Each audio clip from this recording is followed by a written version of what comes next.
কবরে কি করে রবে একা একা। মশারি নাই, বালিশ নাই, কেমন করে ঘুমাবে ভাই। নাই এয়ার কন্ডিশনের ঠাই, নাই হিটার পাখা। নির্জন নিরালা নিঝুমে, শীত গরমে একই রুমে। নির্জন নিরালা নিঝুমে, শীত গরমে একই রুমে। থাকতে হবে টানা ঘুমে, থাকতে হবে টানা ঘুমে। বিধাতার লেখা কবরে কি করে রবে একা একা। পাকা বাড়ি গামি গাড়ি, টাকা কড়ি কাড়ি কাড়ি। ছেড়ে দিতে হবে বাড়ি, যাবে না থাকা। তোমার বসার চেয়ার টাকার সিন্ধুক, আত্মরক্ষার পিস্তল বন্দুক। পড়ে রইবে বিশাল মূল্য প্রিয় এলাকা। কবরে কি করে রবে একা একা। এক মুহূর্ত যে সন্তানে, না দেখলে ঝড় ওঠে মনে। তাদের ছেড়ে গরস্থানে থাকবে যে একা। তারা বছরে দু একবার পাশে যাবে জিয়ারতের আসে। বছরে দু একবার পাশে যাবে জিয়ারাতের আসে। কোটি বছর সবুজ ঘাসে থাকবে যে ঢাকা। কবরে কি করে রবে একা একা। বলো কবরে কি করে রবে একা একা। অন্ধকারে বাতি নাই, বদ্ধ ঘরে সাথী নাই। তোমার প্রিয়াও দেবে না তোমার দেখা। কবরে কি করে রবে একা একা। আলহামদুলিল্লাহ। জয়পুরহাট জেলা, এটা কোন থানা? কালাই থানার অন্তর্গত জিন্দারপুর ইউনিয়ন যুব সমাজের উদ্যোগে মৌলানগাড়ি হাট নুরুল আজিজুলের সাঁতাল প্রাঙ্গণে তাফসীরুল কোরআন মাহফিল ও ইসলামিক সাংস্কৃতিক অনুষ্ঠানের সম্মানিত সভাপতি মাওলানা মতিউর রহমান, হাজারো আলেমের উস্তাদ, উপাধ্যক্ষ শিবপুর নোমানিয়া আলিম মাদ্রাসা, আমির বাংলাদেশ জামাত ইসলামী জিন্দারপুর ইউনিয়ন শাখা। প্রিয় জয়পুরহাটবাসী, এই নামটা বললে এখন আমাদের কলিজা ভরে যায় না? বাংলাদেশ জামাত ইসলামী না, সবার কলিজা ভরে যায় না, কিছু মানুষের কলিজায় আগুন লাগে। এই যে ফজল পাগলার মতো মানুষ, এর কি কলিজা ভরে যাবে? কেরা যেন বানিয়েছে, কে যেন, যে ফতে ফালতু, বর্গের জতে জাউরা, আর লতে লুচ্চা, ফজলু। এই লোকের কপালে মনে হয় হেদায়েত নেই। ও যেভাবে মিথ্যা কথা আরম্ভ করেছে, ও মূল্য বলে বেঈমান হই। এরপরে হারপিক মজুমদার, আমি বাকি নামগুলো নিলাম না, এরকম বহু এরকম শয়তান আছে। এদের কাছে বাংলাদেশ জামাত ইসলামী এ নামটা শুনলে কলিজা ভরে যায় না। মতো বিকলসিকম, এরা হিংসায় জ্বলে পড়ে মরে। এই কথা বললেন না? এখানে সহ সভাপতির দায়িত্বে আছেন মাওলানা মোফাজ্জল হোসেন নাকি মুজাফফর হোসেন, তারবিয়াত সেক্রেটারি বাংলাদেশ জামাত ইসলামী কালাই উপজেলা শাখা। এখানে এতক্ষণ পর্যন্ত যারা কথা বললেন, মাওলানা আয়ুব আলী আনসারী, মাওলানা নোমান সিদ্দিকী, মাওলানা আরাফাত হোসাইন, প্রধান অতিথি বিশিষ্ট ইসলামী চিন্তাবিদ, শিক্ষাবিদ অধ্যাপক নজরুল ইসলাম, অঞ্চল টিম সদস্য বগুড়া অঞ্চল বাংলাদেশ জামাত ইসলামী, বিশেষ অতিথি বাংলাদেশ জামাত ইসলামী জয়পুরহাট জেলা শাখার শ্রদ্ধাভাজন জেলা আমির এবং বাংলাদেশ জামাত ইসলামী মনোনীত নমিনি 1 আসনের জন্য, মনে হয় 2 আসনের জন্য, জনাব ফজলুর রহমান সাইদ 1 আসনের। এখানে আপনাদের এই আসনের জন্য জামাত ইসলামী এখানে এটা লিখেছে কারা? এমপি পদপ্রার্থী নয়, মানে নমিনি। এসেছে ভাই, এসেছে। হ্যাঁ, বাংলাদেশে জামাত ইসলামী থেকে যে 300 জনের নাম ঘোষণা দেওয়া হয়েছে, এরা একটাও পদপ্রার্থী না, এরা নমিনি। এরা কেউ পদ চেয়ে নেয়নি বা ওই পদে কেউ দাঁড়ায়নি। কথা বললেন না কেন? এটা শুধু বাংলাদেশে জামাত ইসলামী দেখাতে পেরেছে, অন্য কোনো দল এটা আর পারবে না। আপনি বলেন, এই দেশে 73টা রাজনৈতিক দল এখন কাজ করছে, কোন দল এই যে নমিনেশন ঘোষণা দেবে যার নাম সে জানে না, এরকম কেউ আছে? অন্য দলে এই পদ পাওয়ার জন্য দেখবেন মারামারি করে মরে যাবে। আপনি দেখেন কি শুরু হয়। আমার কুষ্টিয়া 3 আসন সদর, আমার যেদিন নাম ঘোষণা দেয়, আল্লাহর কসম আমি 5 মিনিট আগেও জানি না যে আমার নাম ঘোষণা দেবে। এমনকি 1 সেকেন্ড আগেও আমার জানার সম্ভাবনা নেই, আমি জানিই না। অথচ আমার ওই আসনে অন্য দলের, একটা দলেরই 4 জন দাঁড়াবে। তারা, আমার মনে হয় যদি ঘোষণা আসে, ও যে কি শুরু হবে কিয়ামত। বাংলাদেশে অন্য কোনো মানুষ এটা পারে না, এজন্য তারা পদপ্রার্থী লিখতে পারে। এখানে ফজলুর রহমান সাইদ, রাশেদুল আলম সবুজ, এরা কেউ পদপ্রার্থী না, এরা নমিনি। আগামী থেকে এটা সংশোধন করবেন, কোনো জায়গায় যদি দেন বলবেন বাংলাদেশ জামাত ইসলামী, এখানে নমিনি লিখবেন, পদপ্রার্থী আমরা কেউ না। এমনকি আজকে যে বাড়িতে উঠেছিলাম, জনাব সাইফুল ইসলাম এই ইউনিয়নের জন্য বাংলাদেশ জামাত ইসলামী থেকে চেয়ারম্যান নমিনি, উনিও পদপ্রার্থী না। একটাই মাত্র দল, সেই দলে পদ যদি কেউ চায় কিয়ামতের আগেও পাবে না। আমি বেশি বললাম?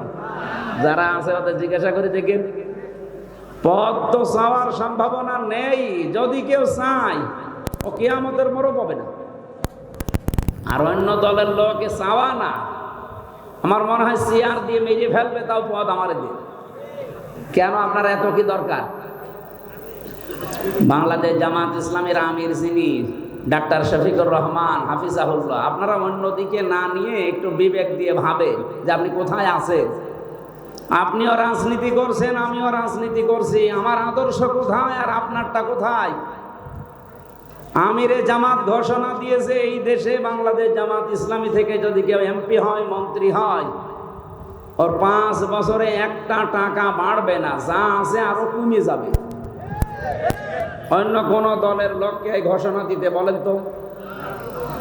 আমার মনে হয় বাংলাদেশে তো 73টা দল, যে কোনো দলের প্রধান যদি এই ঘোষণা দেয় যে আমার দল থেকেও কেউ এমপি হলে, মন্ত্রী হলে, যদি 100 টাকা নিয়ে এমপি হয়, 5 বছর পরে ওর 90 টাকা হয়ে যাবে, আমার মনে হয় ও দল থেকে কেউ এমপি দাঁড়াবে না।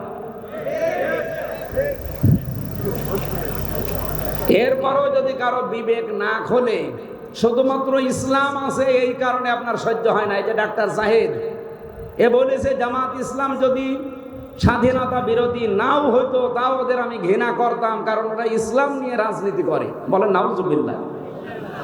এই লোকটা কাফের যদি এটা মন থেকে বলে থাকে যে জামাত ইসলামী বাংলাদেশেরা ইসলাম নিয়ে রাজনীতি করে, এই জন্য এদের আমি পছন্দ করি না, এদের আমি দেখতে পাই না, ওই লোকটার ঈমান নেই।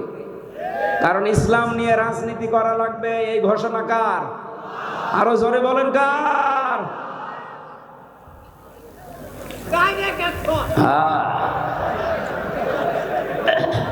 যৌবন আছে এখনো দাদা, জনাব মনসুর রহমান, আমির বাংলাদেশ জামাত ইসলামী কালাই উপজেলা শাখা, জনাব আব্দুল আলিম, সেক্রেটারি বাংলাদেশ জামাত ইসলামী কালাই উপজেলা শাখা। আয়োজন করেছে বাংলাদেশ জামাত ইসলামী জিন্দারপুর ইউনিয়ন শাখা। মঞ্চে বসা ওলামা ইকরাম, সামনে বসা মুসলমান ভাইরা, পর্দার আড়ালের সম্মানিতা মা এবং বোনেরা, প্রশাসনের ভাইরা, আমাদের এই কালাই থানার সম্মানিত ওসি সাহেব এসেছেন আজকে, এবং অন্যান্য যারা সদস্যরা দায়িত্ব পালন করছেন। আল্লাহ যে মা তাদেরকে পেটে নিয়েছে, কোরআনের ইজ্জতে হযরতে খাদিজা রাদিয়াল্লাহু কুবরার মতো যেন আল্লাহ বানিয়ে দেয়। আজকের এই অনুষ্ঠান যদিও জামাত ইসলামী বাংলাদেশ জিন্দারপুর ইউনিয়ন শাখার উদ্যোগে, কিন্তু এটা দল মত জাতি বর্ণ ধর্ম নির্বিশেষে সবার জন্য। কি কথা বলেন না কেন? এ কোরআন শরীফ কি জামাত ইসলামের? কোরআন শরীফ কি বিএনপির? না, মানুষ যারা, তাদের জন্য আল্লাহ কোরআনে আলোচ্য বিষয় দিয়েছেন। রব্বুল আলামিন বলেন, হাদা বায়ানুল লিন্নাসি ওয়া হুদাও ওয়া মাউইযাতুল লিল মুত্তাকিন। এই একটা বায়ান, একটা বক্তব্য আমি মানুষের জন্য দিয়েছি। জয়পুরহাটবাসী বলেন তো, কোরআনের বক্তব্য আল্লাহ দিয়েছেন কাদের জন্য? মানুষের। বলেন বলেন। আমিও এই পর্যন্ত জানি মানুষের জন্য আল্লাহ তার কোরআনে বক্তব্য দিলেন, কিন্তু কোন মানুষ? এটা জীবিত মানুষ হওয়া লাগবে, মরা মানুষের জন্য আল্লাহ বক্তব্য দেয়নি। অথচ বাংলাদেশে বলেন তো, এই 15.5 বছর যে অবস্থা গেল, জীবিত মানুষদেরকে আল্লাহর বক্তব্য শোনানো বড় কঠিন হয়ে পড়েছিল। ওরা বলতো আমাদেরকে, আপনি কোরআন পড়বেন, কোরআন অসুবিধা নেই, আমার বাবা মরে গেছে, মরেন। আরে ভাই, আপনার বাবা তো মরেই গেছে, এখন আমি পড়ে করব কি? পড়ার দরকার ছিল তখন, যখন ও জীবিত ছিল। সময় যেহেতু আল্লাহ পাল্টিয়ে দিয়েছে, ডাকসু আর জাকসুর পরে দেশের চিত্র কিন্তু অলরেডি পরিবর্তন হয়ে গেছে। যদিও আর এখন ওই ফজু পাগলার মতো অনেকে মুখ জোর করছে, চাপাবাজি করে। ওর পায়ের তলায় যে মাটি নেই ও টের পাচ্ছে। ওর আমির জামাতকে চ্যালেঞ্জ দিয়েছে যে সিলেটে যে 19টা আসন আছে না 17টা আসন আছে, এখানে যে কোনো জায়গায় আমিরে জামাত দাঁড়াবে, ও নাকি সেখানে দাঁড়িয়ে পাশ করবে। আরে ভাই, ওরে আপনি আমার কাছে পাঠিয়ে দেন, আমারও লাগবে না। আমি ফজল পাগলাকে চ্যালেঞ্জ করছি, আমার ছোট মেয়ের সাথেও যদিও দাঁড়াই, ফেল করবে। কারণ কিশোরগঞ্জ এলাকায় তো আমি বহু জায়গায় গিয়েছি, জানি ওর জনপ্রিয়তা কত তলানিতে। শুধু এই মুখ জোর করে টিকে আছে। এই বাংলাদেশে যে কয়টাই টিকে আছে দেখবেন শুধু চাপার উপরে, ভেতরে কোনো মাল মশলা নেই। আলেমদের ভুল ধরে, বলে আলেমদেরকে কেউ যেন পেটে না নেয়, ও ওয়াজ করে মেয়েদের কাছে। এই যে ওর নামের ব্যাখ্যা যে লোকটা করেছে, তাই এমনি করে নাই। ফদে ফালতো বর্গের যতে যাওরা, আর লতে আমি বললাম না, নাউজুবিল্লাহ। কে যে বানিয়েছে আল্লাহ তার হায়াত দাও। একেবারে খাপের খাপ, মমতাজের বাপ মিলে গেছে, কারণ ও যা করে তাই। আমি এত বলতাম না, আশা করছি আগামীতে কেউ যেন আর ফজু পাগলা না হয়।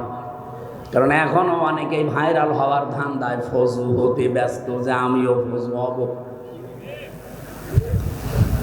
এখানে চাপাবাজি করা, গলাবাজি করা বাদ দেন। বাস্তবতা আপনি দেখেন, জিয়াউর রহমান কোথায় ছিলেন আর আপনারা কোথায় আছেন? ডাকসুর মতো জায়গায়, জাকসুর মতো জায়গায়, যেখানে গলা উঁচু করে ইসলামের পক্ষে কথা বলা কঠিন ছিল, সেখানে ছাত্র দল মাত্র পেয়েছে 5,000 কয়েকটা ভোট, অথচ ছাত্র শিবির পেয়েছে 14,500, প্রায় 3 ডবল। আপনি টের পাচ্ছেন কোথায় পৌঁছিয়েছে তারা? আচ্ছা, জাকসো কোনো ব্যাপার না। জাতীয় নির্বাচন, কোন নির্বাচনে আপনারা এগিয়ে যেতে পারবেন না, কারণ আপনাকে ডোবাতে বহু মানুষ অলরেডি দেখেন, নয়নের মতো মানুষ। আর বাকি আমি নাম নিলাম না। দেশে এমনিতেই পরিবর্তন আসছে। গত পরশুদিনও আমি ছিলাম কুষ্টিয়াতে, 100 পরিবার হিন্দু, ওরা সব জোট বেঁধেছে, এবার আমরা দাঁড়ি পাল্লায় ভোট দেব। হিন্দুদের যদি অবস্থা হয়, বাকি মুসলমান আপনি মাথায় বাড়ি দিয়েও আটকাতে পারবেন না। জমান নামাজ পড়ে বের হচ্ছে কুষ্টিয়ার আবদালপুরে, এই যে কোরআন আমার সামনে, 18 জন এসে বলছে, হুজুর এতদিন ভ্রান্ত ধারণায় ছিলাম, শহীদ জিয়ার আদর্শ মানতাম, কিন্তু সেই আদর্শে এখন আর বিএনপি নেই। এখন দেখতে পাচ্ছি এরা ওই আদর্শ থেকে সরে বহু দূরে চলে গেছে।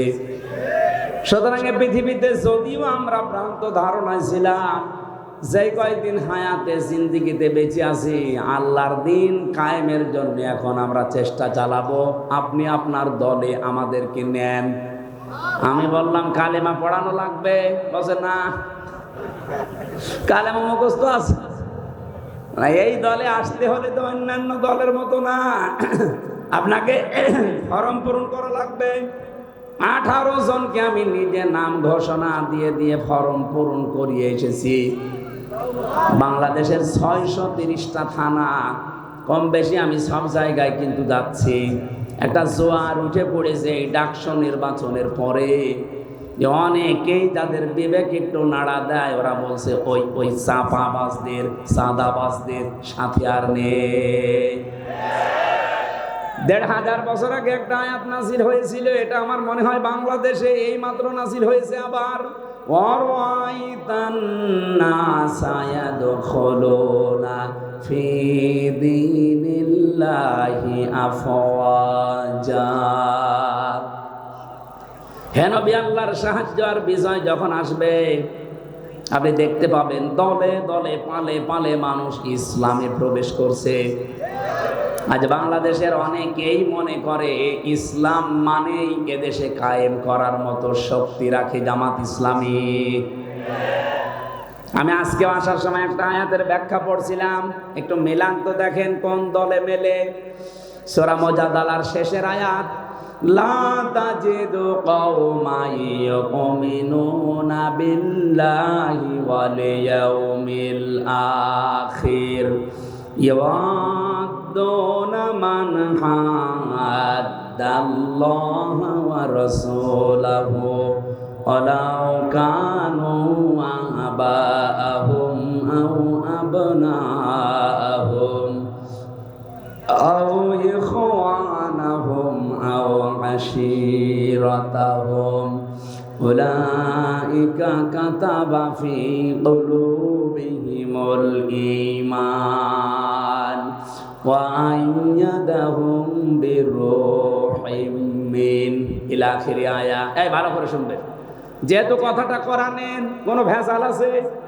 আমি শুধু বাংলায় অ্যাডভার্টাইজ করছি, তাছাড়া আমারও বাবার কথা না। আল্লাহ পাক বলেন, লা তাজিদু কওমান ইউমিনুনা বিল্লাহি ওয়াল ইয়াউমিল আখির, আপনি দেখতেই পাবেন না এমন ব্যক্তিকে, এমন দলকে, এমন জাতিকে যারা আল্লাহ এবং কিয়ামতে বিশ্বাস করে, যে মানুষগুলো পৃথিবীতে আল্লাহ রাসূলের শত্রু, আপনি জীবনেও দেখবেন না তারা তাদেরকে আপন মনে করে, বন্ধু মনে করে, ভালোবাসে মন থেকে।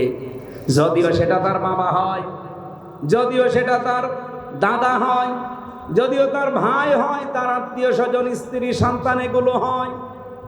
কারণ কি, আল্লাহ পাক এই মানুষগুলোর অন্তরের ভেতরে ঈমান বদ্ধমূল করে দিয়েছেন এবং ফেরেশতাদের দ্বারা তাদেরকে আল্লাহ শক্তিশালী করে দিয়েছেন। আমি সারা দেশের সাথে আয়াতটা মিলিয়ে দেখলাম, এই আয়াত 100 ভাগ এখন মিলে যাচ্ছে জামাত ইসলামী বাংলাদেশের সাথে।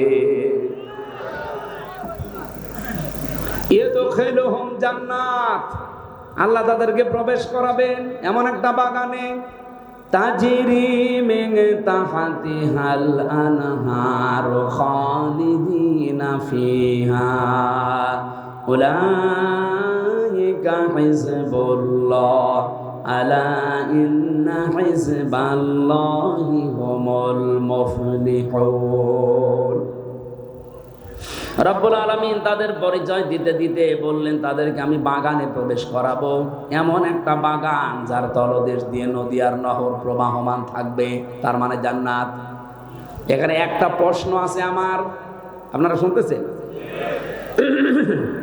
ইদখিলুহুম জান্নাত, আমি আয়াতটা আপনাদের বের করে সূরা মুজাদালা, যারা এখানে হাফেজ আছেন, রব্বুল আলামিন জান্নাতুন শব্দটা দিতে পারতেন, না দিয়ে তিনি দিয়েছেন ওয়া ইদখিলুহুম জান্নাত, এটা বহু বচন। আমার প্রশ্ন হচ্ছে, আল্লাহ জান্নাতুন না দিয়ে জান্নাত বহু বচন দিলেন কেন? আমি একটা দুইটা না, যতগুলো তাফসীর পড়েছি আয়াতের, মুফাসসিরিন ইকরাম এটাই জানাতে চেয়েছেন। রব্বুল আলামিন জানিয়েছেন এইটা। আমি আরবি গ্রামার দিয়ে আয়াতটা মিলিয়েছিলাম প্রথমে। পৃথিবীতে যত ভাষা আছে প্রায় আমার জানা মতে ৪৫০০০ ভাষায় দুনিয়ায় আছে। কত? ৪৫০০০-এর উপরে মানুষ কথা বলে বিভিন্ন ভাষায়। আপনি মালয়েশিয়াতে যাবেন, ১২০টা দেশের ছেলে মেয়েরা সেখানে লেখাপড়া করছে, মালয়েশিয়া ইন্টারন্যাশনাল ইসলামিক ইউনিভার্সিটিতে। আমি ঘুরছিলাম ভেতরে, বন্ধুদের জিজ্ঞাসা করলাম এখানে কতটা দেশের ছেলে মেয়েরা আছে, বলছে ১২০টা দেশের ছেলে মেয়েরা আছে। এখানে ভাষায় কথা বলে যে যার ভাষা, যদিও আন্তর্জাতিক ভাষা সেখানে ইংরেজিতে বলা লাগে। আপনি বলেন ১২০টা দেশের ভাষায় কথা বলছে সেখানে, খালি এক জায়গায়। আমরা ইতিহাস পড়ে জানতে পেরেছি এই পৃথিবীতে এখন ২৫৭টা দেশ আছে, ৪৫০০০ ভাষায় মানুষ কথা বলে। আরবি ভাষাতে শুধু এক বচন, দ্বিবচন, বহু বচন পাবেন। অন্যান্য ভাষার অধিকাংশ জায়গায় আপনি এক বচন আর বহু বচন পাবেন। আমি যে শব্দটা নিয়ে আরম্ভ করেছিলাম, এদিকে আপনাদের মন আছে নাকি দেখি তো, কি বলেন তো? হ্যাঁ, জান্নাত। হ্যাঁ, এই তো অ্যাক্টিভ হয়ে থাকবে। যেহেতু এক বচনের পরে আরবিতে দ্বিবচন আছে, তারপরে বহু বচন আছে। আল্লাহ জান্নাতুন না দিয়ে, মাসকানুন না দিয়ে জান্নাত দিয়েছেন, মাসাকিন দিয়েছেন। মুফাসসিরিন ইকরাম বোঝাতে চেয়েছেন, রব্বুল আলামিন যদি কারো অন্তরে ঈমান বদ্ধমূল করে দেয়, তাকে যদি ফেরেশতাদের দিয়ে শক্তিশালী বানায়, তাকে এমন জান্নাতে প্রবেশ করাবে, সেই জান্নাত কমপক্ষে ৩টা। কারণ এখানে আল্লাহ যেহেতু বহু বচন দিয়েছেন, আর 2টা হলে বহু বচন হয় না, দ্বিবচন হয়। 3টা হলে কমপক্ষে বহু বচন হয়। কি কথা বলেন না কেন? তার মানে এই দেশে আমরা সত্যি যারা আল্লাহ এবং কিয়ামতে বিশ্বাস করি, যাদের কাছে বাবা মা, স্ত্রী, সন্তান, ভাই ভক্তদের চাইতে আল্লাহর দিন বেশি প্রিয়, একামতে দিনের কাজ করাকে আমরা বেশি প্রিয়, বেশি ভালোবাসার মনে করি, আমাদের অন্তরে আল্লাহ এমন ঈমান বদ্ধমূল করে দিয়েছে যেটা লাঠি মেরেও আপনি সরাতে পারবেন না। 15.5 বছর তার প্রমাণ। অনেককে ফাঁসি দিয়েও সরাতে পারে নাই। কথা বলো না কেন? আমি তো নিজে জেলখানায় শুনেছি। একজন কারারক্ষী ছিল কুতুবউদ্দিন, এটা তার কাছেও যাবে, রেকর্ড হচ্ছে। ওর বাড়ি হচ্ছে রাজবাড়িতে। গভীর রাতে, রাত 12টার পরে ডিউটিতে এসেছে। আমি তখন কোরআন পড়ছিলাম, যেহেতু আমি ফাঁসির কন্ডেম সেলের ভেতরে, আমার কাছে কেউ আসে না। উনি এসে আমারে বলছে, হামজা ভাই একটা কথা বলি, আমি এখনো পর্যন্ত একটা বিষয় পরিষ্কার হতে পারি নাই। কি বিষয়? যেদিন শহীদ মীর কাশেম আলী রহমতুল্লাহ আলাইহি তাকে ফাঁসি দেয়, সেদিন আমি তার ডিউটিতে ছিলাম। সন্ধ্যার সময় এসে বললাম যে স্যার, আপনার রাত 10টায় ফাঁসি, আপনি রেডি হন। উনি আমারে বলছে, কুতুব ভাই এখন বাজে কয়টা? এখন বাজে তো 7:30।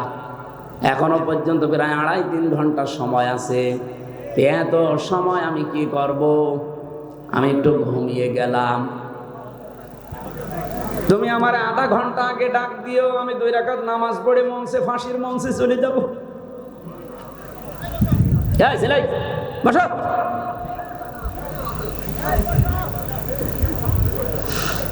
জয়পুরহাট পাশে কত ভাই আমারে বলছে, ঠিক দেখলাম লোকটা ঘুমিয়ে গেল। 2 ঘন্টা পরে ওনারে ডাকলাম, উনি ঘুম থেকে উঠলো, গোসল করে ওযু করার পরে উনি দেখলাম 2 রাকাত নামাজ পড়ে নিল। নামাজ পড়ে 1 কাপ চা বানিয়ে, হিটার ছিল ভেতরে, চা বানিয়ে বলছে আপনি নেবেন? উনি বলছে যে আমি চিন্তায় আছি, কিসের চা? যার মাত্র 3 ঘন্টা পরে ফাঁসি। সেই লোকটা 2 ঘন্টা ঘুমিয়ে গেল। ঘুমাইলো কি করে আমি আজ পর্যন্ত এখনো ভেবে পাইনি। মনে হয় আপনি 1 মাস যাওয়া লাগবে না, কালকেই মরে যাবেন, টেনশনেই মরে যাবেন। অথচ লোকটার মাত্র 2.5 ঘন্টা বাকি আছে ফাঁসি হতে, 2 ঘন্টা ঘুমিয়েছে ভালোভাবে। আমি ওনারে বলেছিলাম, কারারক্ষী কুতুব ভাই, আপনি এখনো পর্যন্ত বুঝতে পারেননি, আমি বুঝে ফেলেছি। 1500 বছর আগে কোরআনে কারিমে আল্লাহ যে আয়াতটা আমি ওনাকে শুনিয়েছিলাম, উলাইকা কাতাবা ফি কুলুবিহিমুল ঈমান ওয়া আইয়াদাহুম বিরূহিম মিন। রব্বুল আলামিন বলেন, আমি আল্লাহ নিজে এই মানুষগুলোর বদ্ধমূল করে দেই অন্তরের ভেতরে ঈমানটা, এবং ফেরেশতাদের দিয়ে এই মানুষকে আমি আল্লাহ শক্তি যোগাই। যেই লোকটা তার সন্তান ব্যারিস্টার, হামজার মতো ছেলে না, একটা ব্যারিস্টার সন্তান, সে গম হয়ে আছে 8 বছর আয়না ঘরে, কেউ জানে না, স্ত্রী মৃত্যুর বিছানায় কাতরাচ্ছে, লক্ষ লক্ষ হাজার হাজার লক্ষ লক্ষ দলীয় নেতা কর্মী পালিয়ে বেড়াচ্ছে, জেলে পচতেছে। আর এই অবস্থায় তার ফাঁসির আগে যদি এই অবস্থা হয়, আল্লাহর কসম অবশ্যই আমার আল্লাহ ফেরেশতা দিয়ে তাকে সাহস জুগিয়েছিলেন। আল্লাহ এই মানুষগুলোকে এমন বাগানে প্রবেশ করাবে, এই জন্য আল্লাহ জান্নাতুন দেননি, জান্নাত। যেহেতু বহু বচন হতে হলে কমপক্ষে কয় সংখ্যা লাগে? 3। বলেন বলেন। তাহলে এইরকম মানুষদেরকে আল্লাহ জান্নাত একটা দেবে না, কমপক্ষে 3টা জান্নাত দান করবে। আর আমরা হাদিসের ভাষায় পড়েছি, যদি একটা জান্নাত মানুষকে আল্লাহ দেয়, এই পৃথিবীর সমান কমপক্ষে 10 পৃথিবী। কি শোনেননি হাদিস? এক একটা জান্নাত হবে এই দুনিয়ার মতো 10 দুনিয়ার সমান। তাহলে 3টা দিলে কমপক্ষে বলেন বলেন 30টা দুনিয়ার সমান জান্নাত আপনি পাবেন। রব্বুল আলামিন বলেন, এমন নদী আর নহর প্রবাহমান করে রেখেছি, খালিদিনা ফিহা, চিরকাল সেখানে থাকবেন, কোনদিন আপনাকে কেউ আর বের করে দেবে না। খালিদিনা ফিহা লা ইয়াবগুনা মানহা হিওয়ালা। আপনি তো বের হতে চাইবেন না, আপনাকে বের করে দেওয়াও হবে না। এতটুকু আল্লাহ যদি শেষ করে দিতেন আমি বলতাম না একটা। রব্বুল আলামিন বলেন, রাদিয়াল্লাহু আনহুম ওয়া রাদু আন। সব চাইতে বড় বিষয়, আমি আল্লাহ নিজে তাদের উপরে রাজি হয়ে গেছি, তারাও যেমন আমি আল্লাহর প্রতি রাজি আছে। উলাইকা হিজবুল্লাহ, এরাই আমি আল্লাহর দল। আলা, জেনে রাখো, সাবধান, ইন্না হিজবাল্লাহি হুমুল গালিবুন হুমুল মুফলিহুন। জেনে রাখো, সাবধান হও, অবশ্যই আল্লাহর দল যারা করে তারা বিজয়ী, সফল কাম। জোরে বলেন সুবহানাল্লাহ। জয়পুরহাটবাসী, আমি শুধু বলার জন্য বলছি না, বাস্তবতা কি? এই দেশে তো কত মানুষকে দেখতে পাচ্ছি, তাদের ভেতরে এই গুণাগুণগুলো আমি পাই না। জামাত ইসলামী বাংলাদেশ এবার এমন একটা অবস্থায় দাঁড়িয়েছে, এই দেশে ইসলাম থাকবে, নাই অন-ইসলাম থাকবে। আমরা বদরের ময়দান দেখিনি, কিন্তু সামনে এবার বদর বাংলাদেশে তৈরি হবে। বদরের ইতিহাস পড়েছি। হযরতে আবু বকর তার সন্তান আব্দুর রহমানের বিরুদ্ধে দাঁড়িয়েছিলেন, স্বামী দাঁড়িয়েছিল স্ত্রীর বিরুদ্ধে, দোলা ভাই দাঁড়িয়েছে শালার বিরুদ্ধে। হযরতে আবু বকরের সন্তান আব্দুর রহমান বাড়িতে এসে বলছে, আব্বা, বদরের ময়দানে যুদ্ধ যখন চলছিল 3 বার তোমাকে আমি দেখতে পেয়েছি, কিন্তু একবারও কিছু বলিনি, তুমি আমার বাবা, এই জন্যে। অন্য কেউ হলে আমি তাকে জবাই করে ফেলতাম।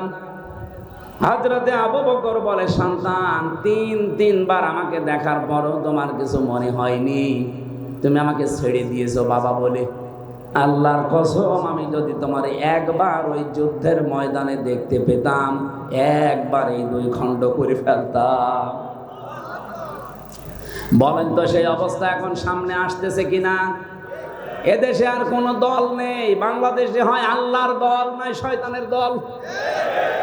যারা আল্লাহর আইন কায়েম করতে চায়, সে যেই হোক, তারা আল্লাহর দল। যারা মানুষের তৈরি করা আইন কায়েম করতে চায়, তারা যে দলের নাম নিয়ে আসুক, তারা শয়তানের দল।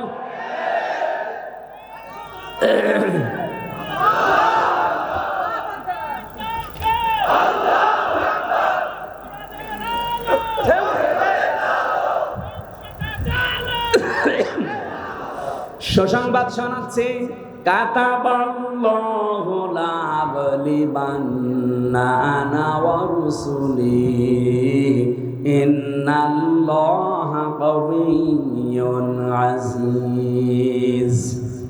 আল্লাহ পাক বলেন, আমি লিখে দিয়েছি, আমি সই করে স্বাক্ষর করে দিয়েছি যে আমি আল্লাহ এবং আমার রাসূল যারা, তাদের আমি বিজয়ী করব, তারা বিজয়ী হবে। এ গ্যারান্টি কার? এই জন্য চর্ম চোখে যদিও উল্টা পাল্টা কিছু দেখেন, এগুলো সব মরিচিকা। সর্বশেষ বিজয়ী হওয়া আমার আল্লাহ এবং রসুলের দায়িত্ব। যেহেতু রসুল নেই, এই জন্য আল্লাহ রসুলই বহু বচন দিয়েছেন। আল্লাহ বলেন, আমি লিখে দিয়েছি বিজয়ী হওয়া। লা আগলিবান্না, লামে তাকিদ, নুনে সাকিলা।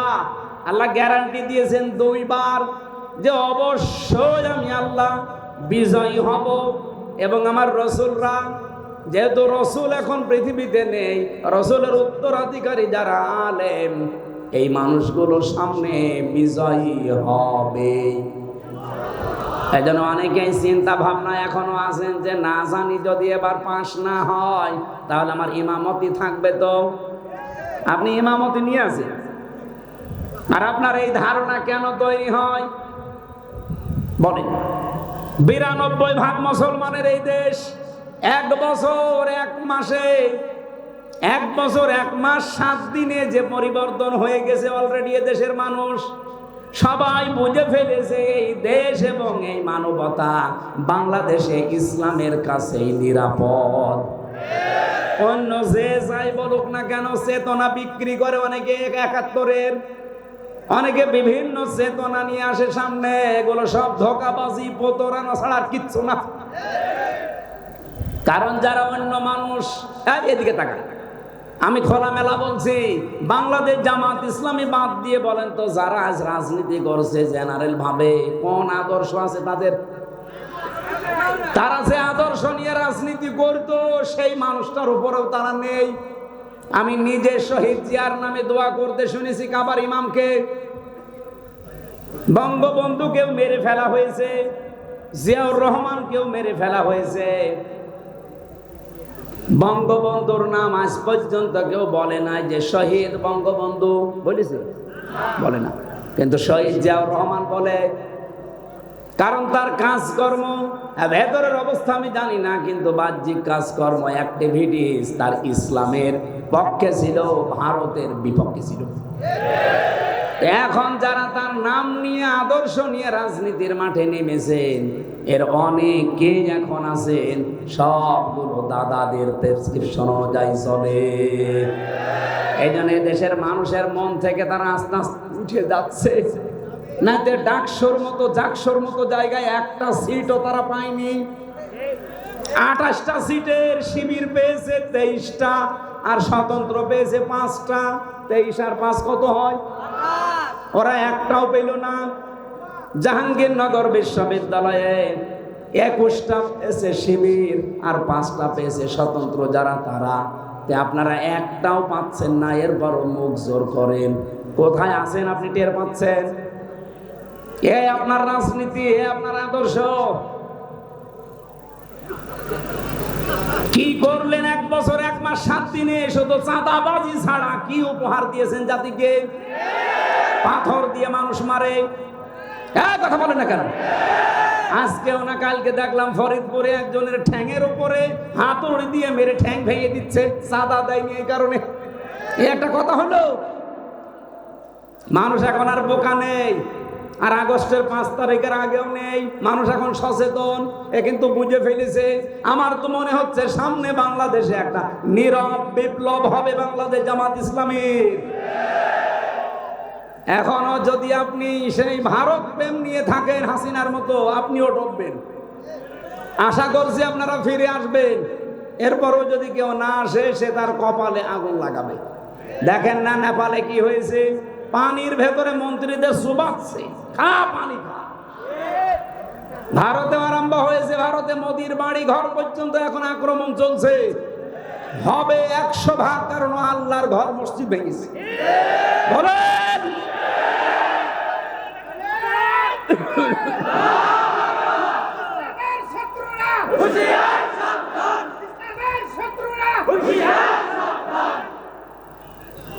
যেই দিন আল্লাহর ঘরেও হাত দিয়েছে, ওই দিনই আমার মনের বিশ্বাস যেও থাকবে না। কারণ আব্রাহা আল্লাহর ঘর ভাঙতে এসে কাসফিম মাকুল হয়ে গেছে, আর ও অলরেডি আল্লাহর বহু ঘর টুকরা টুকরা করে ফেলেছে। তো ওকেও আল্লাহ টুকরা করবে না? আমার বাড়ি ভেঙে দিলে যেমন আমার রাগ হয়, আল্লাহর বাড়ি আপনি ভেঙে দিলেন, তা 1টা 2টা না, বহু ঘর ওরা ভেঙে দিয়েছে, মসজিদ মাটির সাথে মিশিয়ে দিয়েছে। ভারতকেও আমার আল্লাহ দেখবেন এই মসজিদ ভাঙার অপরাধে প্রতিশোধ নিয়ে টুকরা টুকরা করে ফেলবে। ভারত প্রতিবাদ দেওয়া লাগবে। এই দেশে কোন আগ্রাসন এই দেশে আমরা চলতে দেব না। এই দেশ চলবে এই দেশের মানুষের চেতনা অনুযায়ী। কোথায় কোন চেতনা এসেছে, ও চেতনা এখন বাদ দেন। অনেকে বলে না আমরা 47-এর চেতনায় চালাবো, কেউ বলে আমরা 52-র চেতনায় চালাবো, কেউ বলছে 71-এর চেতনায়। না, আমাদের এই প্রজন্ম, আমরা যারা এখন আছি এদেশ, যারা এই দেশটা এবার আমরা মুক্ত করেছি, আমরা 47 দেখিনি, আমরা 52 দেখিনি, 71 দেখিনি, আমি 24 দেখেছি। বলেন, আমি ওগুলো অস্বীকার করি না। হ্যাঁ, অবশ্যই ওগুলোর মর্যাদা আছে, কিন্তু চেতনা বিক্রি করা বাদ দেওয়া লাগবে। আপনি কোন কারণে এই 54 বছর পরে এসে আমারে আপনি রাজাকার বলবেন? আমার তো জন্মই হয়েছে 92 সালে। কথা বলেন না কেন? আমার বাবার বয়স ওই সময় হয়তো 1 বছর বা 6 মাস হতে পারে। কোন কারণে এই ট্যাগ আমার উপরে দিলেন? অথচ যারা এই ট্যাগগুলো এখনো পর্যন্ত দিতে চায়, আপনি খোঁজ করে দেখেন, তাদের দলের ভেতরে রাজাকারের সংখ্যা 1040 জন। আর যাদেরকে এই ট্যাগ দেওয়া হয় তাদের নামে মাত্র 37 জন, তাও 11 জন ফাঁসি হয়ে গেছে। রাজাকার হলে যদি ফাঁসি দেওয়া হয়, তাহলে 1040 জনকে আগে ফাঁসি দেওয়া লাগবে। কথা বলেন না কেন? সুতরাং এই চেতনা বিক্রি করলে আপনিও ডুববেন। হাসিনা যেমন ডুবেছে, আপনিও ডুববেন। আর হাসিনাকে হযরত বলেছিল এখানকার কোন আল্লাহর ওলি জানো? কোথায় সে ওলি? কত বড় জাহেল! এরকম একটা জালেমা মহিলা পৃথিবীর নিকৃষ্ট তালিকায় যার নাম, তারে বলছো হযরত শেখ হাসিনা। ওর নামে তো শেখ দেওয়াও ঠিক না। শেখ মানে বুড়ো, শেখ মানে কি? মুরব্বী বুড়ো। হাসিনা বলাও ঠিক না, হাসিনা মানে সুন্দরী। এর বিপরীতটা রাখা দরকার। যত মানুষের হাতে রক্ত, যত মানুষের রক্ত তার হাতে লেগে আছে, ওরে আপনি সুন্দরী বলবেন কোন কারণ? সুন্দরী মানুষ এই করে? লক্ষ লক্ষ মানুষকে দেখলাম কাবা শরীফে এই রুকনে আমিনি থেকে হজরে আসওয়াদ এটা পার হওয়ার সময় এই নামটা উচ্চারণ হচ্ছে, হাসিনা না হাসানা।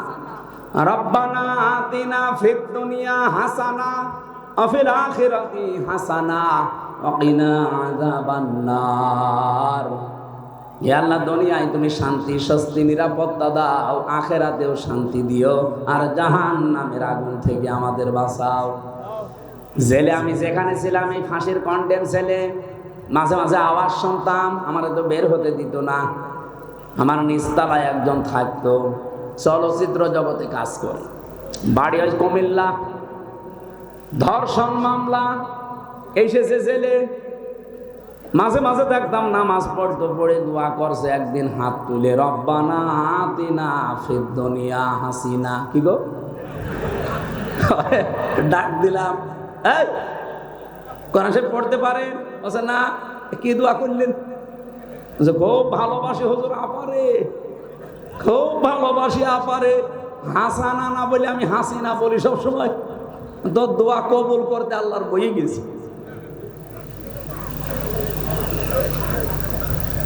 জয়পুরহাটবাসী, যে কথা তুলেছিলাম, আমার এই কথায় আমি ফেরত যাচ্ছি।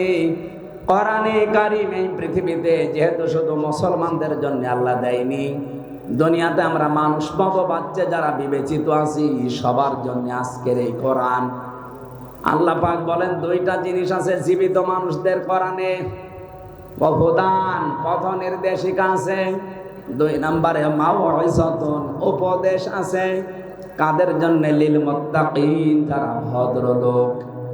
সুতরাং আজকের আলোচনায় যারা ভদ্রলোক আল্লাহর কাছে তাদের কাজ হবে, আর যারা অভদ্র অসভ্য এদের কোনো কাজ না। ওয়ালা ইয়াজিদুজ জালিমিনা ইল্লা খাসারা, জালেমদের শুধু ক্ষতি বৃদ্ধি হবে। এখন দেখেন কার রাগ হয়। আমি রাসূলের উপরে দরুদ আর সালাম পাঠ করার মাধ্যমে তেলাওয়াতকৃত আয়াত ছিল আমার সূরা আরাফ 26 নম্বর আয়াত, মাত্র একটা আয়াত পড়েছি।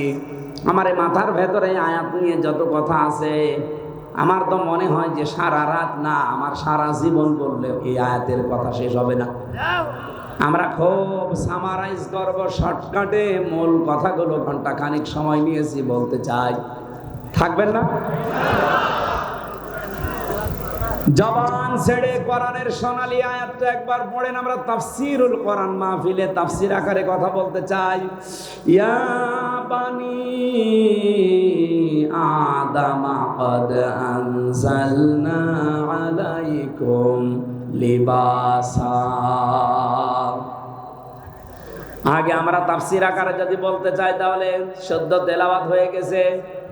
আমরা এবার এই সূরার নামকরণ জানতে চাই। সূরার নাম আরফ। নাম কি? বলেন বলেন। এটা হচ্ছে জাহান্নাম আর জান্নাতের মাঝে একটা প্রাচীরের নাম। এখানে জান্নাতি আর জাহান্নামী মানুষদের ভেতরে কথোপকথন হবে। ওয়াবাইনাহুমা হিজাব ওয়ালাল আরাফি রিজালুন ইয়ারিফুনা কুল্লাম বিসিমাহুম। জান্নাতি আর জাহান্নামী মানুষের মাঝখানে একটা প্রাচীর আল্লাহ বানাবেন। কিছু মানুষকে আল্লাহ ওই জায়গায় দাঁড় করিয়ে রাখবে। জয়পুরহাটবাসী দেখেন তো আপনি ওখানে দাঁড়িয়ে আছেন কিনা। নবীজি প্রশ্ন করলেন, সাহাবীরা তোমরা কি জানো এই প্রাচীরে আল্লাহ কাদেরকে দাঁড় করিয়েছে? বলে না, এই মানুষগুলো তারা যাদেরকে আল্লাহ জান্নাতে দেবে না, এমনকি এই মানুষগুলোকে আল্লাহ জাহান্নামেও দেবে না। সাহাবী আবু দারদা প্রশ্ন করলেন, ইয়া রাসূলুল্লাহ, এই মানুষগুলোকে আল্লাহ জান্নাতে দেবে না, কারণ কি? নবীজি বলেন, এদের সব কিছুই ভালো ছিল, কিন্তু মা বাবার সাথে এদের সম্পর্ক খারাপ ছিল। জয়পুরহাটবাসী, এটা রেকর্ড হচ্ছে, সারা দুনিয়া চলছে এখন। যত সন্তান আমরা আছি খুব ভালো করে শোনেন, আমরা কিন্তু 100টার প্রায় 90টা সন্তান জাহান্নামের দিকে। জান্নাতে আমরা যেতে পারবো না একটা কারণে আমার মনে হয়, আমাদের সবই ভালো প্রায় আমরা মা বাবার সাথে সম্পর্ক ঠিক রাখতে পারি না। এটা সম্পর্ক ঠিক রাখা এবং তাদের পেছনে খরচ করা, তাদের সেবা করা, সাধ্য মতো তাদের খেদমত করা, এটা আমরা 100 জনের 90টা ছেলে মেয়ে পারছি না। পারি না যে সমস্ত কারণে, তার অন্যতম কারণ হচ্ছে 2টা। 1 নম্বরে, আমাকে আমার মার বাবা ছোটবেলায় এই শিক্ষা দেয়নি যে আল্লাহর পরে তাদের স্থান। কি কথা বলবো এখানে? আল্লাহর তারপরে যে মা বাবার স্থানীয় শিক্ষা যেখানে দেওয়া হয়, আমাকে সেই শিক্ষা আমার মা বাবা দেয়নি, এই জন্য আমি জানি না যে মা বাবা কি। 2 নম্বরে আমাদের দেশের শিক্ষা ব্যবস্থা যা আছে, সেই শিক্ষা ব্যবস্থায় মা বাবা সম্পর্কে বিস্তারিত আলোচনা নেই। কথা বলেন না কেন? আপনি দেখেন 1 থেকে 5 পর্যন্ত গানের মাস্টার নিয়েছে, শরীর চর্চার মাস্টার নিয়েছে, অথচ একজন আলেম দিয়ে কোরআন হাদিস পড়াবে সেরকম আলেম 1 থেকে 5 পর্যন্ত আজও নেওয়া হয়নি। হ্যাঁ বলেন। যিনি দায়িত্বে আছেন ডক্টর মোহাম্মদ ইউনূস, 2 নবীর নাম আপনার, মোহাম্মদ একটা, ইউনূস একটা, 2 নবীর নাম না? তা আপনি কার ইশারায় চলছেন আমরা জানি না, অন্তত নিজের নামটা তো ঠিক রাখবেন। 2 নবীর নাম নিয়ে বসে আছেন আপনি। 92% মুসলমানের দেশে একটা আলেম নিয়োগ দিতে পারেন না, আর আপনি নাচের মাস্টার নিয়েছেন।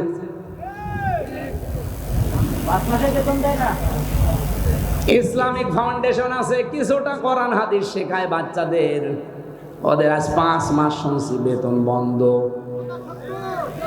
ধর্ম মন্ত্রণালয়ে যিনি আছেন, কি করছেন আপনি?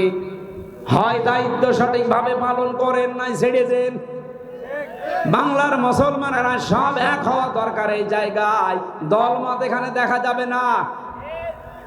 সেদিন তারেক জিয়া সাহেবের পিএস অপু সাহেব ঢাকাতে আলেমদেরকে ডাক দিয়েছিল যে এই বিষয়টা আপনারা কি করছেন।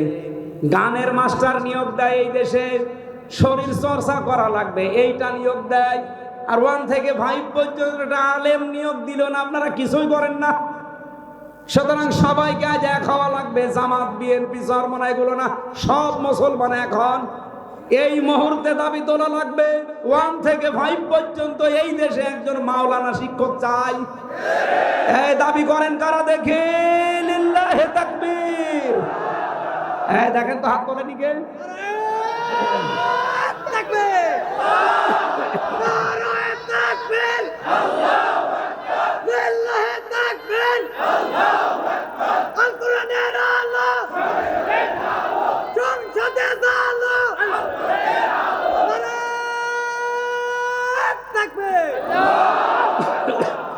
জয়পুরবাসী, এটা শুধু আমাদের দাবি না, হিন্দুরাও দাবি করছে। আজ হিন্দুরাও বলছে আমাদেরকেও ধর্মীয় শিক্ষা দেওয়ার জন্য আমাদের ধর্মের একজন করে নেন, অসুবিধা নেই। কারণ কোন ধর্ম মানুষকে খারাপ হতে শেখায়? বলেন বলেন। হ্যাঁ, আমাদের আওয়াজ হয়তো ডক্টর ইউনূসের কাছে পৌঁছাবে কি জানি না, কিন্তু আমার মনে হয় আল্লাহর আরশে পৌঁছিয়ে গেছে। ইব্রাহিম নবীর পক্ষে একটা ব্যাঙ ছিল, শুধু প্রসাব করেছিল, আল্লাহ তাকেও কবুল করে নিয়েছে, তার প্রসাবও পাক করে দিয়েছে। আমরা যদি কোরআনের শিক্ষার পক্ষে হাত তুলেছি, কিয়ামতের দিন এই হাত তোলাটা আমার পক্ষে সাক্ষী হয়ে দাঁড়াবে। আপনি জাহান্নামে যাচ্ছেন শুধু এই শিক্ষাটা না থাকার কারণে। আজ 1 থেকে 5 পর্যন্ত পড়ার পরে অনেকে বৃত্তি দিত, আগে 8-এ বৃত্তি দিত, 100 মার্কের কোরআন হাদিস ছিল, কিন্তু এই জালেমা মহিলা আসার পরে 15.5 বছরে সেইটাও তুলে দিয়েছে। আমরা চাই আবার ওইটা পূর্ণ বহাল করা হোক, কারণ অনেক ছেলে মেয়েরা পরীক্ষার জন্য চাপে পড়ে হলেও পড়ে। কথা বলে না কেন? আর যদি ওইটাই না থাকে সিলেবাসে, ও পড়বে কি? ওদের যে 5 মাস বেতন দেয় না ইসলামিক ফাউন্ডেশনে, এর ভেতরে একটা দুর্বিসন্ধি আছে। এক লোক নাকি বউকে খুব পিটাতো, আর বউ এসে বলছে তুমি যেভাবে পিটানি দাও আমাকে কি রাখবা না বাদ দিয়ে দিবা? ও বলছে কিলের ওজন দেখে টের পাও না? 5 মাস বেতন বন্ধ করে দিয়েছে, টের পাচ্ছেন না যে গানের মাস্টার নেয়, নাচের মাস্টার নেয়, আর কোরআনের হালকা শিক্ষা দিতে তাদের বেতন বন্ধ করে দেয়? এটা অবশ্যই কোনো জায়গা থেকে কোনো তাল বাহানা আসতেছে। কোরআনের বিরুদ্ধে, এই স্বাধীনতার বিরুদ্ধে বাংলাদেশে কোনো তাল বাহানা এই দেশের মানুষ মেনে নেবে না। এই কথা বলেন। আপনি আমাদের জাহান্নামে নিয়ে যেতে চান? মা বাবা সম্পর্কে আমরা জানি না তাদের মর্যাদা, এ কারণে হাজারো সন্তান তাদের খেদমতো করে না, আলাদা করে দেয়, এমনকি বৃদ্ধাশ্রমে রেখে আসে। কি নেই? বৃদ্ধাশ্রম নেই? আপনি এই নীলফামারী যান, কিশোরগঞ্জ থানা আছে, দেখলাম একটা বৃদ্ধাশ্রমে নিয়ে গেল আমারে।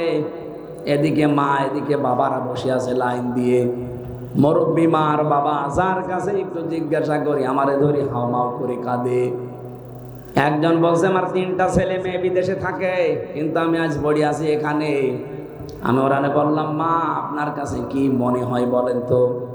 উনি বলছে আজ কতদিন বৃদ্ধাশ্রমে পড়ে আছি, আমি এখন কোরআন হাদিস আর ইসলামের ইতিহাস পড়ি। এটা পড়ি আমি বুঝেছি এই দোষ শুধু আমার সন্তানদের না, এই দোষ আমারও আছে, কারণ ছোটবেলা থেকে তাদের দ্বীনের জ্ঞান আমি শিক্ষা দেয়নি। আল্লাহর পরে যে মা বাবার স্থান তাদের কাছে আমার সন্তানরা সেটা জানে না।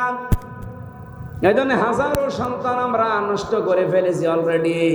যেহেতু এই দেশে এখনো শিক্ষা ব্যবস্থা এটা জারি করা হয়নি, আপনাদের আহ্বান জানাবো, অন্য ধর্মের লোক যারা আছেন তাদের আমি বাদ দিলাম, অন্তত ইসলাম ধর্মে যারা আছেন ছেলে মেয়েদেরকে নিজে বাঁচার জন্য হলেও শেষ বয়সে যদি আলাদা হতে না চান, বৃদ্ধাশ্রমে যেতে না চান, ছেলে মেয়েদেরকে কোরআন হাদিস প্রথমে 3 বছরে নোরানিতে মক্তবে পড়িয়ে নেবেন, এরপর অন্য জায়গায় দেবেন।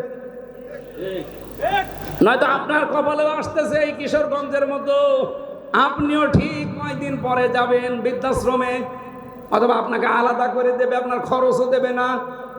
মা বাবার পেছনে খরচ করা নফল না ফরজ? খরচ।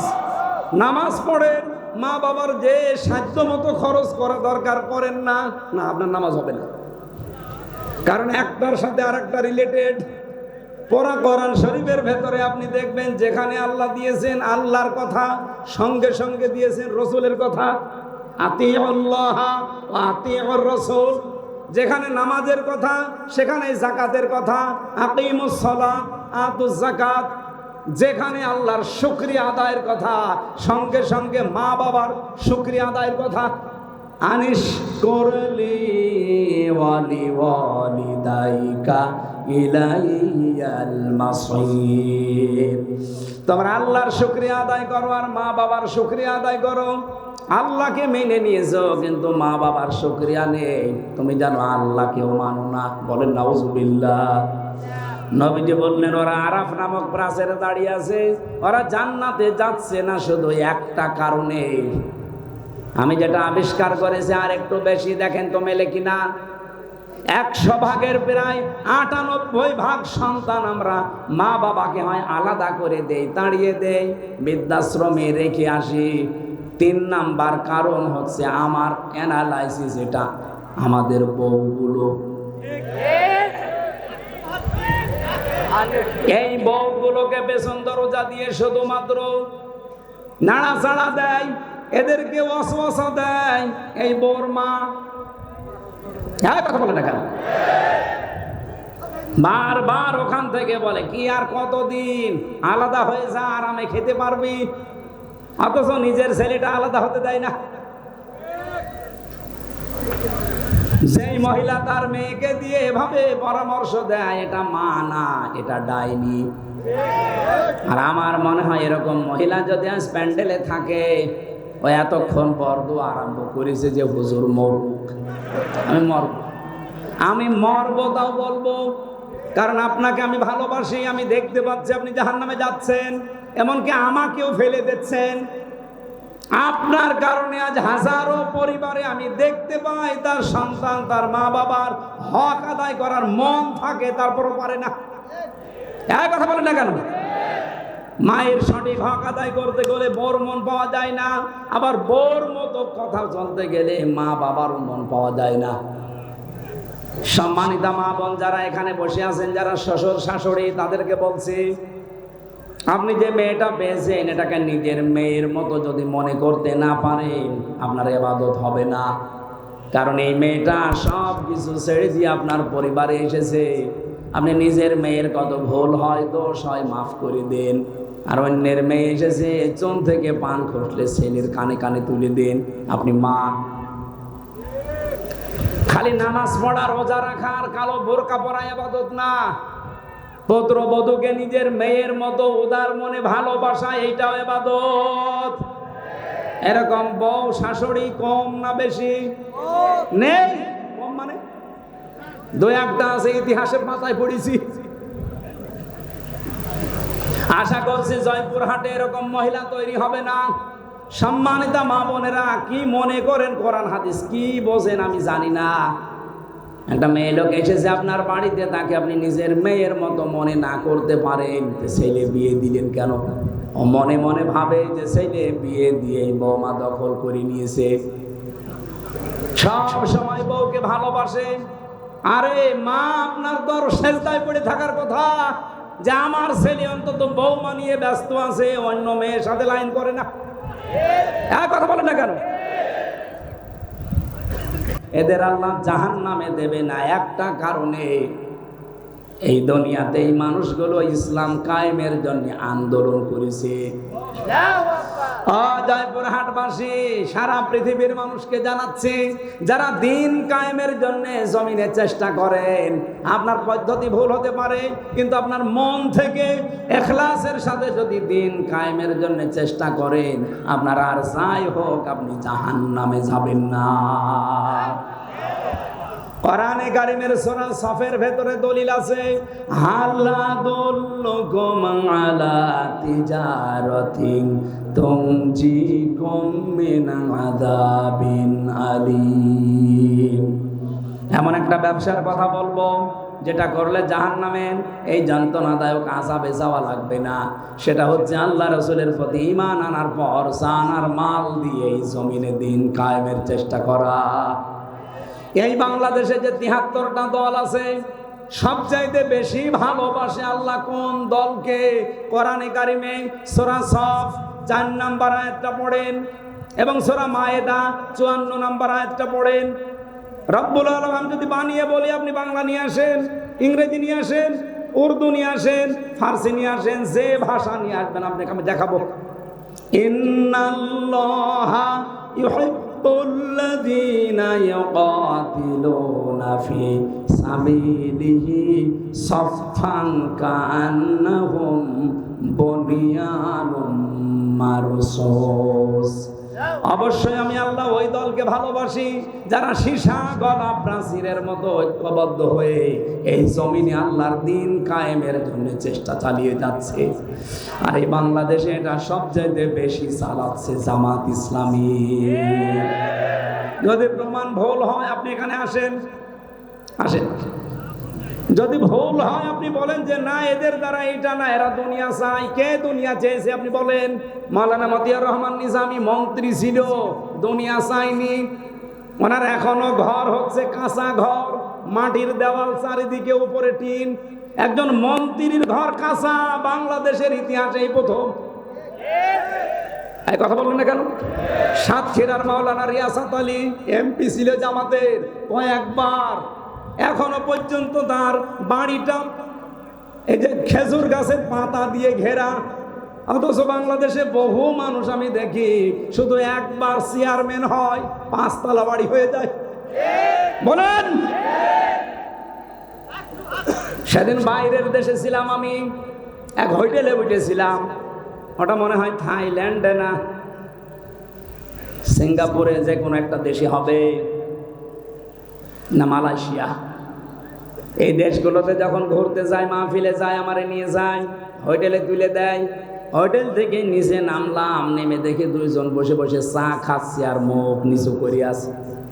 আমি তো হালকা চিনে ফেলেছি, যে সালাম দিলাম, আমার সালামের জবাবে তো বলবে যে ওয়ালাইকুম আসসালাম। না, বলছে হুজুর আমরা আগেই পালিয়েছি। আরে ভাই, সালামের জবাব হচ্ছে আমরা আগেই পালিয়েছি, একটা কথা হইলো, বলেন তো ওয়ালাইকুম আসসালাম। বলছে না, কেন আপনি আগেই পালাইলেন কেন? আপনার না ৬২০টা বাড়ি শুনেছি। আল জাজিরা রিপোর্ট দিয়েছে তার বাড়ি হচ্ছে বাংলাদেশ আর বিশ্বে মিলে ৬২০টা, অথচ লোকটা একটা বাড়িতেও থাকতে পারে না, থাকে হোটেলে।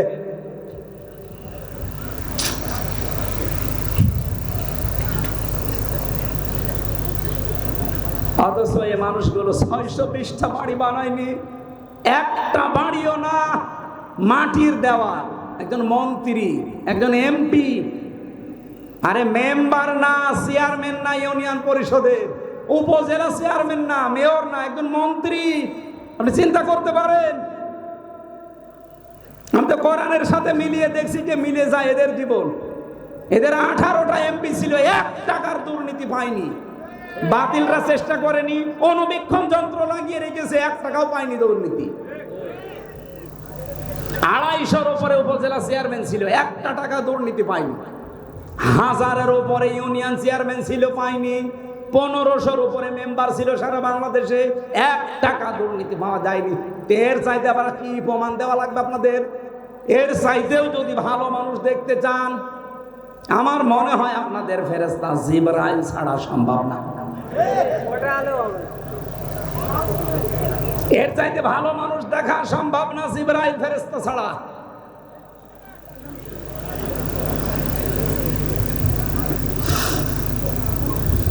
এই জন্য গ্যারান্টি দিতে পারি আপনাদেরকে, সীসা গলা প্রাচীরের মতো আজ ঐক্যবদ্ধ হয়ে আল্লাহর এই জমিনটায় 56,000 বর্গ মাইলে দিন কায়েমের জন্য কাঁধে কাঁধ মিলিয়ে চেষ্টা চালিয়ে যাচ্ছে মন থেকে।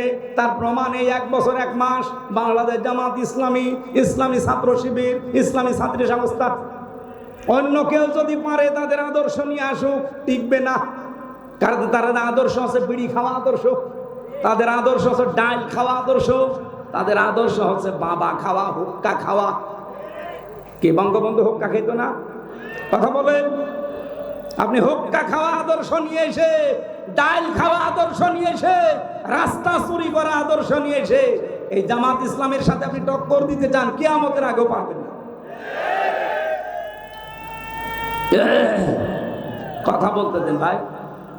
বাস্তবতার দিকে তাকিয়ে বলেন তো, এই বাংলাদেশে 56,000 বর্গ মাইল, 630টা থানা, একটা নেতা কর্মী দেখান যে জামাত ইসলামীর যারা ডাইল খায়, বলেন। আমি সারা দেশে ঘুরছি, একটাও পাইনি। এরা ধর্ষণ করেছে, প্রমাণ দিতে পারেন? আরে ভাই, ডাইল খায় না, ধর্ষক নেই, চাঁদাবাজ নেই, এমনকি বিড়িও খায় না। কে বিড়ি করেছে? নেই। আর অন্য দলে বিড়ি ঘর না, ও বাপ পর্যন্ত খেয়ে ফেলেছে। একবার থানায় গিয়ে দেখি একজনকে ওসি সাহেব পিটাচ্ছে। কি গো? হুজুরে ডাল খায়। আরে ভাই, ডাইলও খাওয়া যাবে না। বলছে হুজুরে ডাল, সে ডাল ফ্যান্সি ডাল।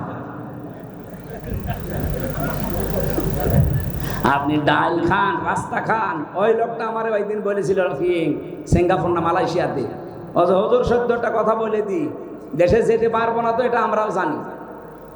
তো বাস্তবতা হচ্ছে এই দেশটা উপরে উঠতে চায় না, অথচ মালয়েশিয়া 2004 সালের পর থেকে 21 বছরে তারা দাঁড়িয়ে গেছে। সিঙ্গাপুর 20 বছরে তারা দাঁড়িয়ে গেছে বিশ্বের মানচিত্রে। যদি 10টা দেশ এখন গণনা করেন, সিঙ্গাপুর একটা। এত উন্নত তারা। রাস্তায় একটা টুকরা পর্যন্ত পাবেন না, মনে হচ্ছে সারা রাস্তা খাবার ঢেলে খাওয়া যায়, এত পরিষ্কার পরিচ্ছন্ন। খাদ্যে কোনো ভেজাল নেই, কোনো দুর্নীতি নেই। 100 টাকা যদি বাজেট হয় রাস্তার জন্য, আপনাকে আমি সত্য কথা বলে দেই, 3 টাকা শুধু খরচ হয় রাস্তায়, আর 97 টাকা আল্লাহর ওলিরা খেয়ে ফেলে। এই চলছিল দেশে। দেশটা দাঁড়াবে কি করে? বঙ্গবন্ধু টানেল বানিয়েছে চট্টগ্রামে, 100 বছর যাওয়ার কথা, অথচ কয় বছরে পানি উঠতেছে নিচ দিয়ে। তাহলে কত টাকা বাজেট ছিল, কত টাকা খেয়েছে বলে? ওর নিজের হিসাব অনুযায়ী 100 টাকা বাজেট হলে 3 টাকা খরচ হয়, 97 টাকা খেয়ে ফেলে। 100 টাকা খরচ করে একটা রাস্তা বানালে 100 বছর যাওয়ার কথা, 3 টাকা খরচ করলে 100 বছর যাবে? 3 বছর। আগামীতে ইসলাম আসলে জামাতের আমির বলে নাই যে যা বাজেট হবে জনগণের সামনে সব ওপেন করা লাগবে এমপিদের, তারপরে কাজ শুরু করা লাগবে। তে আপনি দুর্নীতি করবেন কি করে? সরকারি যে ট্যাক্স ফ্রি গাড়ি আছে, ওই গাড়ি জামাত ইসলামী বাংলাদেশ নেবে না। যে প্লট দেওয়া হয়, ফ্ল্যাট দেওয়া হয়, নেবে না। এর চাইতে গ্যারান্টি বাংলাদেশে কোনো দল দিতে পারলে তাকে ভোট দেন, যান। জীবনও পারবে না। তারা যদি 20,000 টাকা নিয়ে এমপি হয়, 5 বছর পরে তারা 20 কোটি টাকার মালিক হবে। আর জামাত ইসলামী যে 300 এমপির নাম ঘোষণা দিয়েছে নমিনি, এরা যদি 100 টাকা নিয়ে এমপি হয়, 5 বছর পরে দেখবেন 90 টাকা হয়ে গেছে, 101 টাকা হবে না। এই বিশ্বাস, এই আস্থা আমিরে জামাতের আছে, এই জন্যে এদের নাম ঘোষণা দিয়েছি, এমনি দেয়নি। সম্মানিত ভাইরা, এর চাইতে আর বেশি আমি বলতে পারবো না। এরপরেও যদি কারোর বিবেকে খালি ওই দিকে টান হয়, যান, আপনার যা ভালো লাগে আপনি তাই করেন। আপনি আবার ওই মারা খাবেন, কি মারা জানো, ওইটা তো আর বলা যাচ্ছে না, ওইটা আমি বলতে পারবো না, ফজুব আপনার কাছে শুনেন। আবার মারা খাবেন, কি মারা, না ওটা বলা যাবে না। আরে তো বগুড়া, জয়পুরহাট, ওরে বাবা খুব ঝামেলা। তাহলে ইসলামী আন্দোলন করলে একটা লাভ, জাহান্নামে যাওয়া লাগবে না, আর যাই হোক। সুতরাং অ্যাক্টিভ হওয়ার জন্য আহ্বান জানাচ্ছি, যারা এখনো দোদুল্যমান অবস্থায় আছেন, ছড়িয়ে ছিটিয়ে আছেন, আসেন অ্যাক্টিভ হন। দিন কায়েমের জন্য ঐক্যবদ্ধ হয়ে চেষ্টা করলে আল্লাহ বেশি ভালোবাসবে। বলেন না কেন? সূরা, এইরকম একটা সূরার একটা মাত্র আয়াত, 26 নম্বর আয়াত, এটা পোশাক নিয়ে আলোচনা। শয়তানের প্রথম হামলা মানব জাতির উপরে এবং তার পদ্ধতি কি ছিল সেইটা আল্লাহ জানিয়েছে। শয়তানের যত টার্গেট আছে, হামলা আছে, সবচাইতে বড় হামলা শয়তানের পোশাকের উপরে। কিসের? শয়তান চায় যে আদম সন্তান যেন পোশাক না পরে। এদের বহু আয়োজন শয়তান করেছে। এই যে সুন্দরী প্রতিযোগিতা, যারা এই প্রতিযোগিতায় নাম লেখা, এদের পোশাক আশাক ঠিক আছে? বলেন বলেন। এমনকি সুন্দর সুদর্শন পুরুষ প্রতিযোগিতা হয়েছিল, কি যেন নাম ওর, অ্যাডলফ। ও নাকি সুন্দর, সারা বাংলাদেশের সবচেয়ে সুন্দর সুদর্শন পুরুষ। ওর জানাজা পড়া দেখলাম, শয়তান জানাজা পড়ছে, এদিকে দিকে তাকাচ্ছে।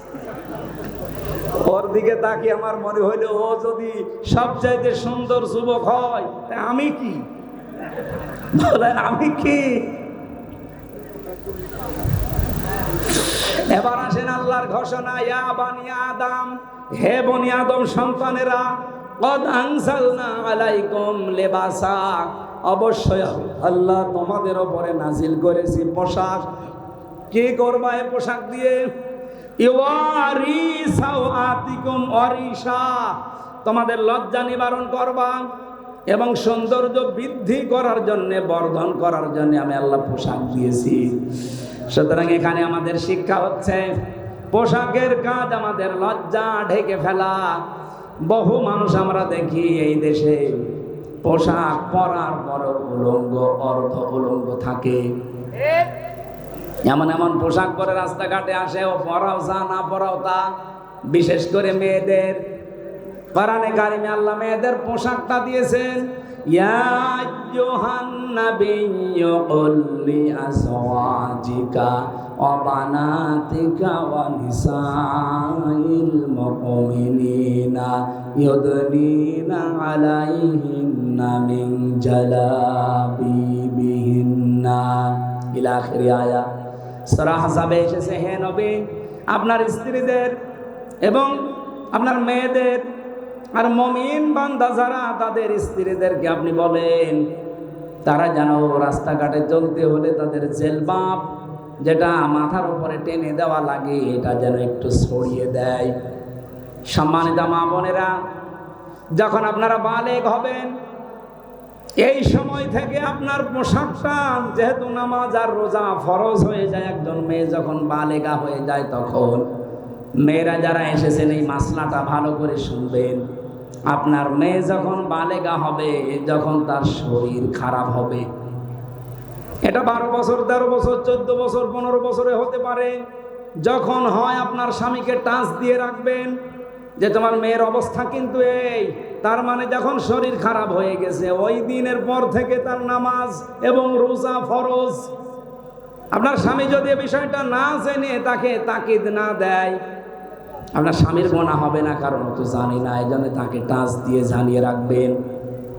ওই দিনের পর থেকে যতদিন আপনার আন্ডারে থাকবে, বিয়ে না হবে, এ পর্যন্ত যেন ফরজ নামাজ, ফরজ রোজা বাদ দিতে না পারে। কথা বলেন ঠিক কিনা? কারণ অনেক মেয়ে লোক উদাসীন, কিছু মনে করে না, জানেও না, লজ্জার খাতিরে বলতে চাই না। শেষ পর্যন্ত মেয়ের যে নামাজ ফরজ, রোজা ফরজ, রাখে না, পড়ে না, কিছুই বলে না। এরপর থেকে আপনার এই মেয়ের জন্যে, এই প্রাপ্তা বয়স্কা মেয়ের জন্য এমন একটা ঘোমটা বলেন, জেলবাব বলেন, এমন একটা হিসাব বলেন, এটা ছড়িয়ে দেওয়া দরকার, যেটার দ্বারা তার মাথার চুল, মুখমণ্ডল, চোখ দুইটা বাদ দিয়ে পুরা শরীর ঢেকে রাখা, এটা আসিমাত, আর মুখ খোলা, হাতের কবজি খোলা, এটা রুকসাত। আপনি এমন একটা পোশাক তার জন্য আলাদাভাবে বানিয়ে দেবেন, অন্তত বাইরে যাবার সময় ওই পোশাকটা পরলে তার মাথা, এমনকি তার শরীরের অর্ধেক পর্যন্ত যেন ঢেকে যায়, বাকি শরীর অন্য পোশাক দিয়ে সে ঢাকবে। এটা কি বলেন তো ফরজ না নফল? ফরজ।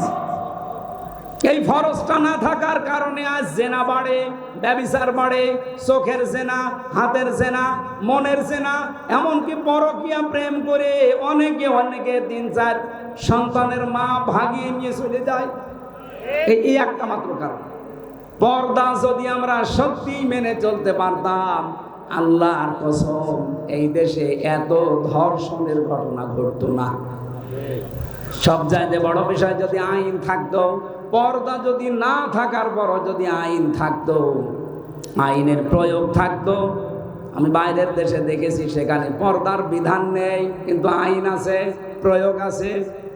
বিভিন্ন জাতির মানুষেরা মালয়েশিয়া, সিঙ্গাপুরে বাস করছে, কিন্তু প্রকাশ্যে কোনো ঘটনা আমি দেখিনি। হাফ প্যান্ট পরে মেয়েরা চলে যাচ্ছে সামনে দিয়ে, আপনি যদি এক নজর তাকানোর পরে আর এক নজর তাকান, মেয়েটা যদি পুলিশের কাছে কমপ্লেন করে, আপনার খবর আছে। তা আমাদের দেশে এরকম না।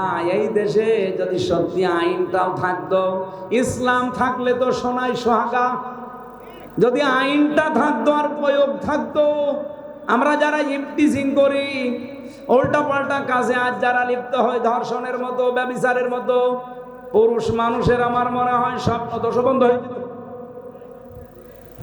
এই জন্য আইন সামনে যদি আমরা ইসলাম নিয়ে আসতে পারি, পোশাকের এই আইন, যে যার ধর্ম মতো পোশাক মেনে চলবে। কোরআনে কারিমের যে নির্দেশনা দেওয়া আছে, যতটুকু আছে মেয়েদের উপরে, মুসলিম মেয়েদের উপরে, এটা প্রয়োগ করতে পারলে এর পেট থেকে আপনি দেখবেন আল্লাহওয়ালা সন্তান আল্লাহ উপহার দিচ্ছে। আব্দুল কাদের জেলানি যেই মায়ের পেটে এসেছিল, মায়ের পেট কি খোলা ছিল? বলেন বলেন। যারা দোয়া চান আমার কাছে, যে হুজুর দোয়া করেন ছেলে যেন আব্দুল কাদের জেলানি হয়, এমনি হবে? আব্দুল কাদের জেলানির মায়ের মতো মা তৈরি করেন আগে। রিসা, রিসা মানে সৌন্দর্য বর্ধন করা পোশাক। হ্যাঁ, মেয়েরা এই পোশাক পরতে পারবে, এটা শুধুমাত্র তার স্বামীর জন্য। সম্মানিতা মা বোনেরা, সৌন্দর্য বৃদ্ধি হয়, যৌন আকর্ষণ বাড়ে, এরকম পোশাক আপনি পরতে পারবেন আপনার স্বামী, তাছাড়া আপনার বাবার জন্যও পরা জায়েজ নেই। লিবাসুত তাকওয়া যালিকা খায়র, সবচাইতে বড় পোশাক হচ্ছে তাকওয়ার পোশাক। তাকওয়ার পোশাক কি? আল্লাহর বিধান মানা, নিষেধ ছেড়ে দেওয়া, এটার নাম তাকওয়ার পোশাক। 2 নম্বরে, যেখানে আল্লাহ যে আদেশ দিয়েছে ওই আদেশ সঠিকভাবে পালন করার নাম হচ্ছে তাকওয়ার পোশাক। আপনার স্বামী বাইরে গেছে, আপনার আদেশ হচ্ছে সন্তান, সম্পদ এবং ইজ্জত হেফাজত করে রাখা, এটা আপনার উপরে লেবাস। এই লেবাস তাকওয়া হাজারো মহিলা পরিবারে মানতে পারে না।